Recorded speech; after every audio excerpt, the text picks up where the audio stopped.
Hold on. Hold on. Oh, wait. Wait.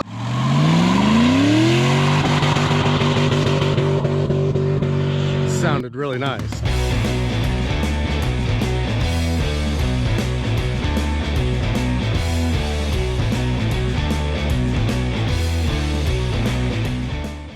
Hey guys, welcome back to the channel. Today we are actually going to break down the engine a little bit and put the new oil pan pickup and then the turbo drain return on the pan, and then also maybe try to clean up some of this stuff, maybe take out the air box on the car, maybe look over a few wiring stuff. We'll just kind of see what we get into. I know at the beginning of this though, I want to go ahead and get the old oil drained out.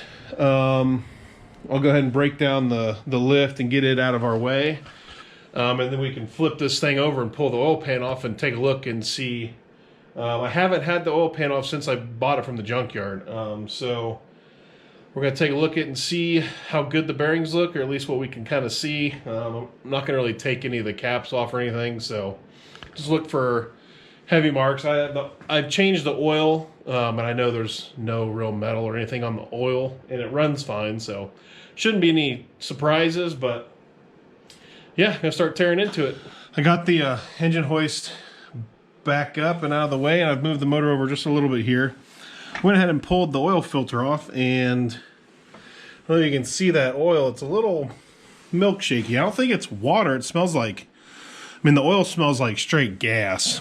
So I'm thinking that the lifter, or the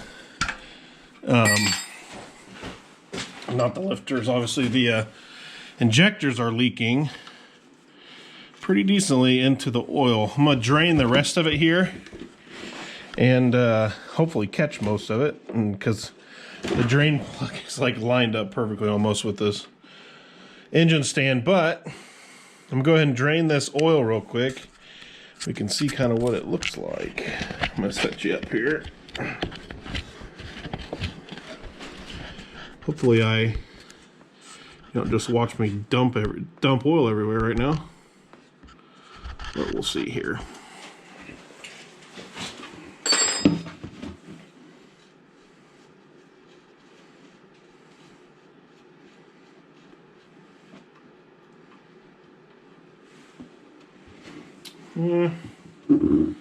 Doesn't look great. It's definitely a little bit of milkshake, but like I said, I don't think it's water. I don't think it's a head gasket. I think it's fuel leaking down, because it smells like straight gas. It's not super thin, so I don't think it's tore up anything, but I don't know.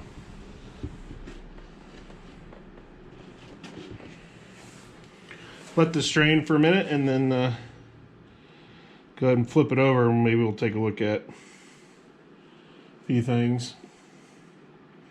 I don't know, this might mean I take a look at a little bit more of the engine instead of just oil panning back together, but I don't know, we'll see. I'll talk to Steven, see what he thinks, and then go from there.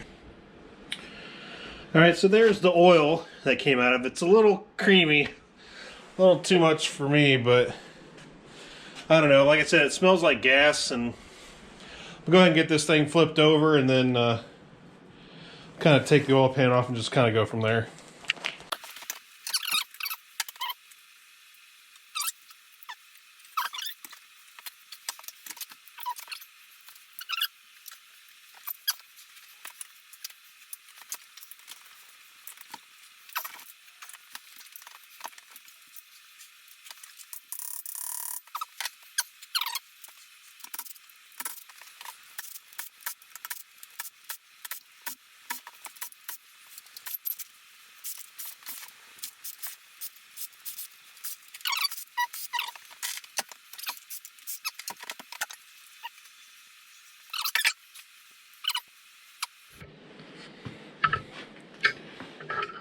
Well, we're going to go ahead and take off this number 4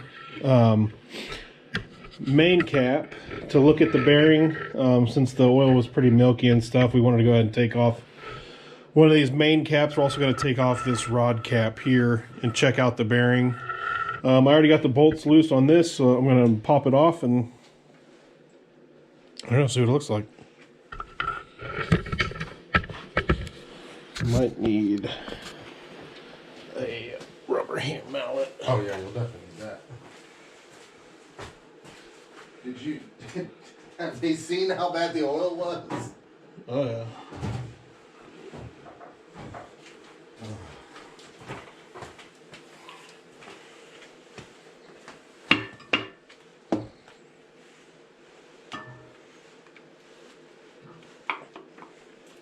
Yeah, I'll get a pry bar.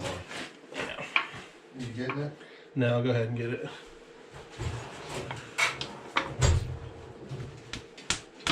Yep, I got it. Oh, you got it?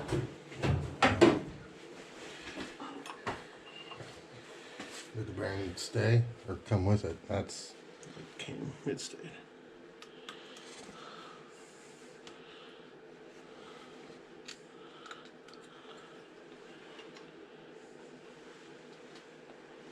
So it looks pretty good. Yeah, it doesn't look... There's a little bit of scoring, but it's not... I mean, there's no metal or copper or anything. No, and there's no... Still looks pretty good. You probably can't see on camera very well, but there's no chunks missing. It's still not... It's not scored up at all. No. The crank looks great. Well, do we just... Let it ride? Let it ride? Yeah, I think so. Well, that's relief. Yeah. Which, I mean, the motor wasn't making any noise or anything, so I'm not too surprised, but... No, but when you see oil like that, you never know. I wonder which way that was. This way. Yeah. The back. The divots. Yeah. Alright, well, I think we're okay on the bearings. I think we're just going to torque this one back down and then change out the pan and then kind of go from there. I think what we might end up doing is just checking our fuel system and make sure that the fuel isn't just dumping from the intake, and we'll probably do that next real quick and test that part out. I would say that that's exactly what's going on. Here, don't put those in yet. Because with the oil having that much fuel in it. Right. Okay. We'll go. All right, well, we're going to go ahead and try. We got the intake hooked back up to the fuel line, the fuel regulator. We went ahead and hooked the battery back up real quick so we can turn on the fuel pump to see how leaky these injectors are. We think we have everything hooked up right, so we're going to go hit the fuel pump switch and take a look and see how bad the stuff is. But I think I'll give us an idea of why it's doing this. Let me get past you.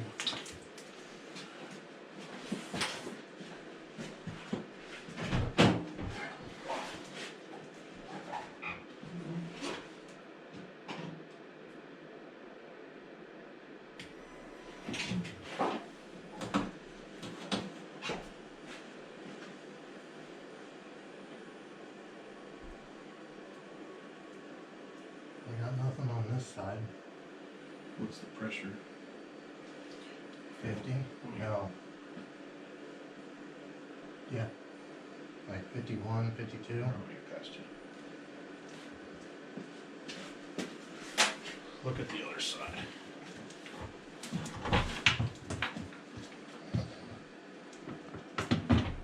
There's nothing coming out.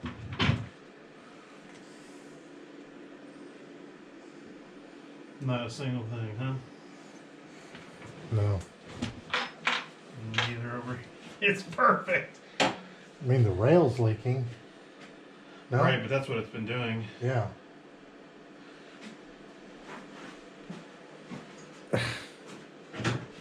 Well, Well, that doesn't make any sense then. Well, so the injectors work perfect. So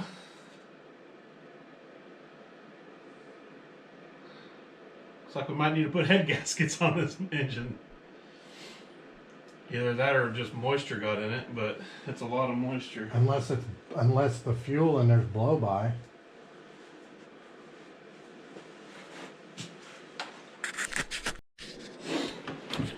Well, so now that we know the injectors don't leak, it's kind of like a good news, bad news kind of thing. Not exactly complete bad news yet, but good news in the sense that we know it's not leaky injectors washing out the oil, which is good, but it still kind of leaves us a little wondering of why there is so much moisture or whatever it is in the oil. I think the plan, what we're going to do is go ahead and get some cheap oil, go ahead and put it back in the car, get some cheap oil, run it, you know, once or twice, maybe through a heat cycle, maybe just heat it up and then run it, and then do another oil change, and then see what the oil looks like then. Worst case scenario, we got to put head gaskets in it. But that we know we can do once it's in the car. We won't have to pull it back out to do head gaskets. So go ahead and stay with the plan. Go ahead and put it back in the car, get everything hooked up, and then run it with some new oil. Kind of just keep an eye on some stuff and then go from there. I went ahead and threw the headers actually on now that they're flipped around frontwards, just to kind of get an idea of where they're going to kind of come out. I added this little piece to fit in the car when it was the other way around, so I'll probably just cut it off right at the collector again, and kind of start again from scratch. I'm going to also cut this one off because I'm going to add 3-inch V-band to each end. That way just make it easier to kind of deal with. So those are going to be all cut anyway, so they actually look like they actually should clear. The power steering pump might be the only issue I can see with this one, but this side I think is going to be fine. We'll just have to deal with the water inlet and outlet, and maybe end up switching to like a electric water pump or something if it's a big deal. But as of right now, it's looking pretty good. So like I said a second ago, we're going to go ahead and get the new pan back on and everything, and then once we do that, we'll probably just switch it over to just getting rid of some stuff in the engine bay, and then hopefully end this thing with us putting it back in the car. All right, so we have to, on the new oil pan, this is the new Wyand oil pan that we're putting on the engine, we have to drill a hole for the drain back for the turbo. We would like to weld on aluminum fitting, but we can't actually weld aluminum at the time being. We need to get a TIG welder. So, but yeah, there will be one coming. It's just not now. So what we did is we bought this universal one that you just put a hole through the thing, and then you just have a nut on the outside and just smashes it together. But this will be our oil return for the turbo. So I'm gonna go ahead and get that drilled in before we put it on, so we can get all the metal shavings and stuff cleaned out, and then go ahead and put it all back together.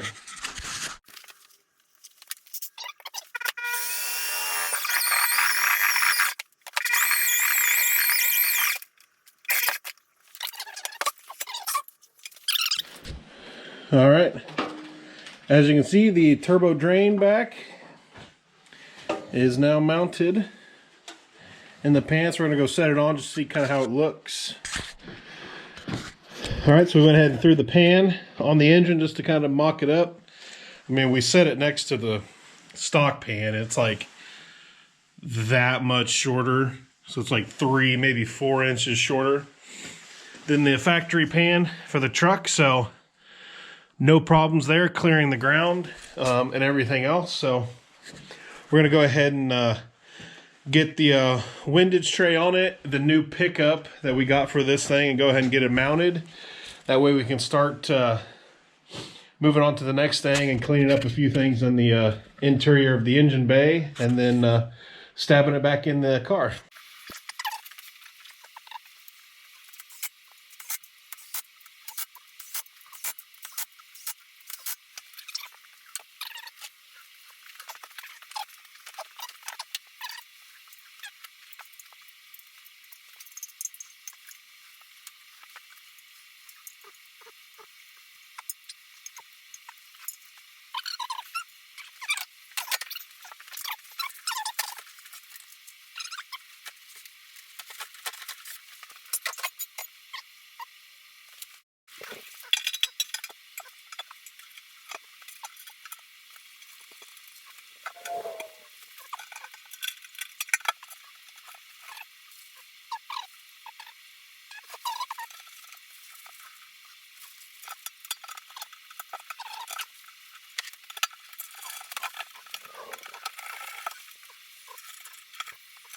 All right, well, the new pan is on. Looking pretty racy. It's pretty good. It actually went together really well. Easy, so should work nicely. Go ahead and flip this thing back over. A little bit of water.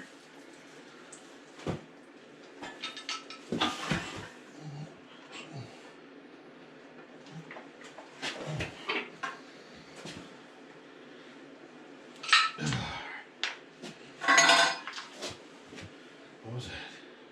The flange. Flap in the... No, the Oh, I got it. flange on the header. Well, that was pretty good. Yeah. I mean, Looks like a turbo engine already. so I mean, at this point, we're basically ready to throw it back in, aren't we? Yeah, I mean, the engine's ready to go back in now. But we also want to pull the heater mower and blower box out of it and rework this wiring. And then it'll be ready to stab back in. So yeah, getting close. It's actually going pretty fast, so hell yeah.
But yeah, we got a bunch of the wiring out.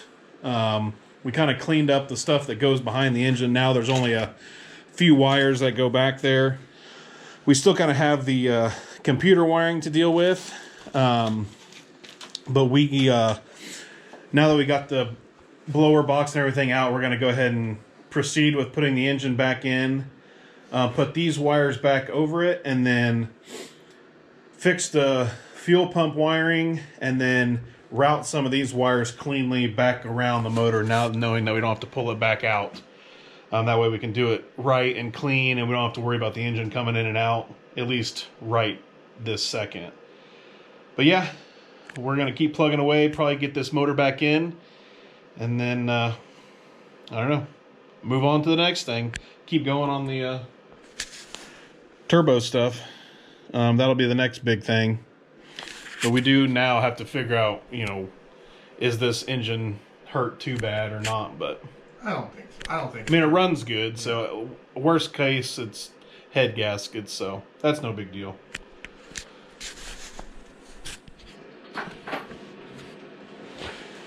All right, so we got the engine off the stand.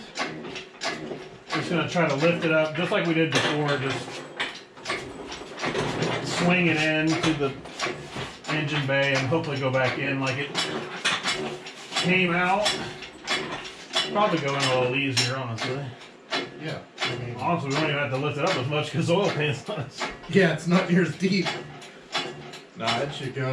The only thing that's going to be kind of a pain is getting everything lined up with the transmission. Yeah, the transmission's going to be a little bit of a pain, but I think we can do it.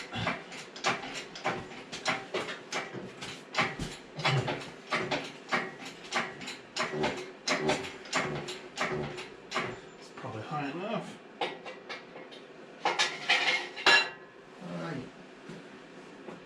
Yeah. Roll goes that way. Wait, hold on. It's leaning in this back. Hold on. Here, just kick the feet. Well, can't move it too hard or it's going to fall. Just kick it harder. Hold on. Hold on. Oh, wait. Hold on, get it. Oh. Wait a minute. Hold on. Did that just happen? Huh. Well, that seemed easier than I thought it was going to be. That was what we need to do it like that every time. I know. All right, well, it's installed. Motor back in. Rock. Yeah. All right, well, that worked out nice. Well, thanks for watching. Catch us on the next one. We'll be putting it all back together and getting the turbos mounted. But thanks for liking, subscribing. See you on the next one. Bye.